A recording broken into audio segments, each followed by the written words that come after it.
نظم پیش خدمت ہے، مجھے کچھ سناؤ۔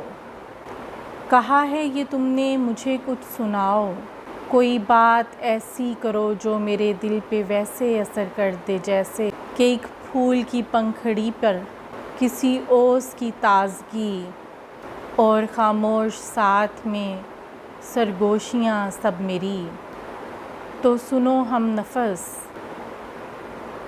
باتیں سب ہیں پرانی مگر اب تمہاری سماعت نے ان کو نیا روپ دے کے کچھ اور معتبر کر دیا ہے۔ ذرا دلکشی بڑھ گئی گفتگو کی، میرے لہجے میں تمکنت، لفظ میں کچھ اثر بڑھ گیا ہے۔ وہی میں ہوں دیکھو مگر کچھ نڈر ہو گئی ہوں، میرے ساتھ ہو تم اسی واسطے، شاخ سے میں شجر ہو گئی ہوں۔